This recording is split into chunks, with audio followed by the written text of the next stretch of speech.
नमस्कार। हम सभी पर महाराज जी का आशीर्वाद और बजरंगबली जी की कृपा सदैव बनी रहे।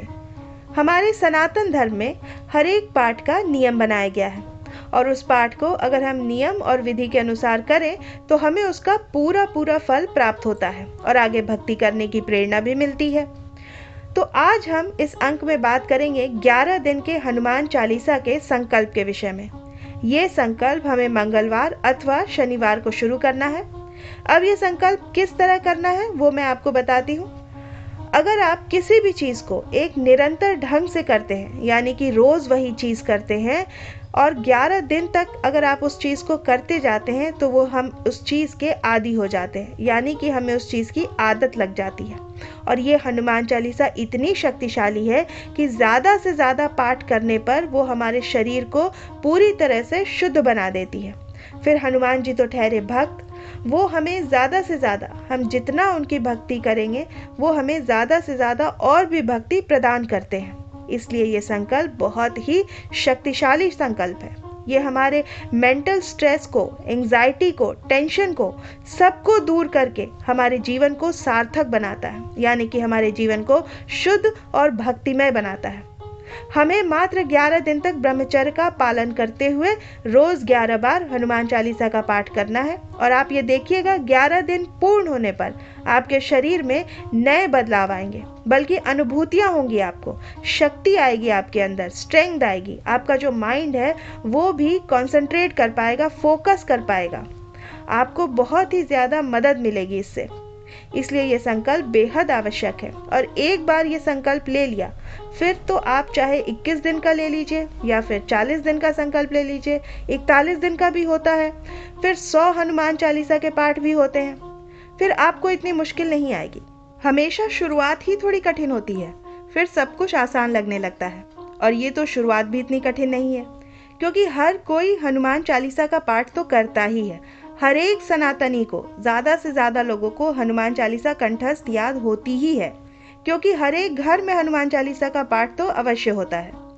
इसलिए अब मैं आपको इस पाठ के नियम और विधि समझाती हूँ। ये पाठ अगर हम मंगलवार अथवा शनिवार को शुरू करें तो वो बहुत ही अच्छा है। हमें ब्रह्म मुहूर्त में उठना है। अगर आप ब्रह्म मुहूर्त में नहीं उठ पाते हैं तो कम से कम सूर्य उदय के, सनराइज से पहले उठ जाएं। उठ करके हमें 11 दिन तक शुद्धता रखनी है, यानी हमारे शरीर को शुद्ध रखना है, ब्रह्मचर्य का पालन करना है। और सुबह उठकर अगर आप ब्रह्म मुहूर्त में 11 हनुमान चालीसा का पाठ करते हैं तो वो सर्वोत्तम है।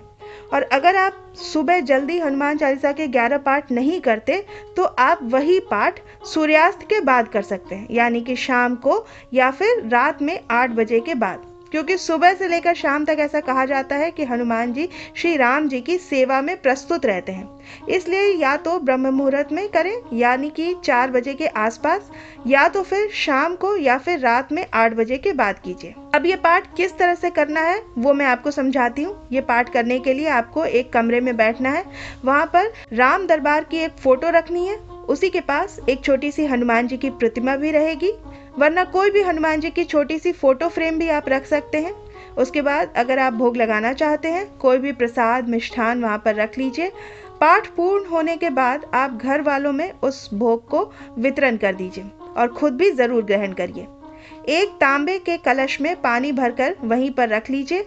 उसके बाद एक जोत प्रकट करिए, यानी कि दिया जलाना है। वो दिया जलाने के बाद आपको वहीं बैठकर एक आसन पर, हमेशा ही पाठ एक आसन पर बैठकर करिए। और ये सब करने के बाद फिर भगवान राम जी का नाम लेकर आप पाठ का आरंभ कीजिए। सबसे पहले आपको श्री राम जी का ही नाम लेना चाहिए, क्योंकि हनुमान जी को सबसे ज़्यादा प्रिय राम जी का नाम ही है। इसलिए अगर आपके पास माला है तो 108 माला फेर लीजिए राम नाम की, राम राम राम राम इस तरह, वरना आप राम राम वैसे भी करके बोल सकते हैं। ये करने के बाद आप हनुमान चालीसा का पाठ शुरू करिए। 11 बार आपको बिना रुके हनुमान चालीसा का पाठ करना है और आपको पाठ के दौरान बीच में उठना नहीं है। लगातार 11 बार पाठ करना है। और अगर आप मेरी बात करें तो मैं भी हनुमान जी के ज़्यादातर पाठ शाम को ही करती हूँ। और आप भी, कई लोग जैसे आप में से जो जॉब पर जाते हैं, बिजनेस करते हैं, इसलिए सुबह से शाम तक जिसको टाइम नहीं मिलता, लेकिन रात में देखिए, रात में हर कोई फ्री होता है। और अगर रात को भी आपकी जॉब है, आप नाइट शिफ्ट करते हैं तो आप ब्रह्म मुहूर्त में इस पाठ को कर सकते हैं। या तो आप ब्रह्म मुहूर्त में सुबह 4 बजे या तो फिर शाम को या फिर रात में 8 बजे के बाद इस पाठ को ज़रूर कीजिए। और आपकी 11 बार हनुमान चालीसा पूर्ण हो जाए उसके बाद आपने जो पानी रखा है कलश में वो सारे परिवार में बांट दीजिए। जो आपने मिष्ठान भोग लगाया है वो भी बांट दीजिए और खुद भी ग्रहण करिए। उसके बाद हनुमान चालीसा जैसे ही पूर्ण हो फिर से राम नाम की अगर एक माला आप कर सकते हैं तो बहुत ही अच्छा है। और अंत में भी आपको राम नाम ही लेना है और ये लगातार 11 दिन तक करिए। और मुझे पूरा विश्वास है कि आपके शरीर में ऐसा करने के बाद बहुत सारे अलग अलग बदलाव आएंगे। आपकी जो टेंशन है, कई लोग ऐसे भी होते हैं जो पूरा दिन ओवर थिंकिंग करते रहते हैं या सोच में पड़े रहते हैं या अन्य कोई टेंशन या स्ट्रेस के शिकार होते हैं, तो वो सारे दूर होते नजर आएंगे और आपका जीवन सार्थक बनता हुआ नजर आएगा। क्योंकि आपको हनुमान जी खुद ही ऊर्जा प्रदान करते हैं, आपको आत्मविश्वास देते हैं, आपका माइंड जो है वो शार्प होता है, आपको नजर आएगा ऐसा। इसलिए ये 11 दिन के संकल्प के बाद आपको खुद ब खुद अंदर से फिर से एक प्रेरणा होगी कि मैं फिर से ये संकल्प करूं। आप फिर से 11 दिन का संकल्प कर सकते हैं, वरना आप 21 दिन का कर सकते हैं। और अंत में आप हनुमान चालीसा के 100 पाठ अवश्य कीजिएगा। आपके शरीर में अद्भुत बल की अनुभूति होगी।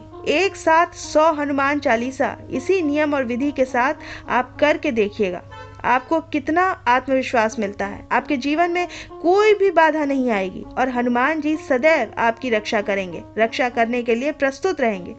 कभी कभी ऐसा भी लगेगा जब आप पाठ करते होंगे कि जैसे कि पूरा जो वातावरण है वो गर्म होने लगा है, शरीर में भी गर्मी उत्पन्न होगी और ऐसा भी अनुभव होगा कि हनुमान जी स्वयं आपके पास ही कहीं ना कहीं हैं।